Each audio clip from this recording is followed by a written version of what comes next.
Ever found yourself in need of an emergency passport? Imagine a scenario where your passport goes missing, gets stolen, or perhaps you've just realized it's expired and you have an international flight in the next few days.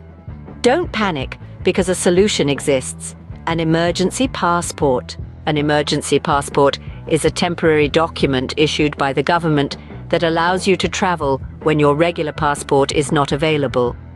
It's a lifesaver for many a traveler caught in a bind.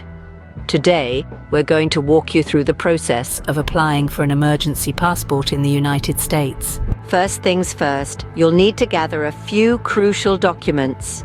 These include evidence of U.S. citizenship, like a birth certificate or old passport, a completed application form DS-11, a passport photo, and proof of immediate travel. Next, you must schedule an appointment at a U.S. Department of State passport agency.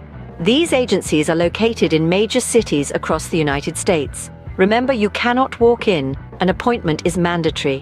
When you arrive for your appointment, bring your documents, including your filled DS-11 form, your photo, proof of travel, and any other documents that prove your identity and citizenship. You'll be asked to verify your travel plans, so be prepared to provide specific details about your upcoming trip. Now, you'll need to pay the fees. The cost for an emergency passport includes the regular passport fee plus an expedite fee.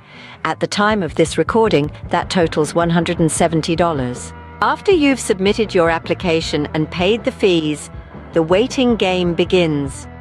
Usually, the passport agency can issue an emergency passport within 72 hours, but it could take longer during peak travel times or due to other unforeseen circumstances. Once your emergency passport is ready, it can be picked up at the passport agency or mailed to your address. Remember, this passport is temporary and has a limited validity, typically valid for only 1 year. You'll need to replace it with a regular passport once you're back in the United States. In summary, applying for an emergency passport involves gathering necessary documents, scheduling an appointment at a passport agency, submitting your application with the required fees, and then waiting for your emergency passport to be issued. While it might sound daunting, it's a straightforward process that can be a lifesaver when you're in a pinch. Remember, an emergency passport is not a substitute for a regular passport. Always ensure your regular passport is up to date and in a safe place. But if the unexpected happens, know that an emergency passport is an option. Safe travels.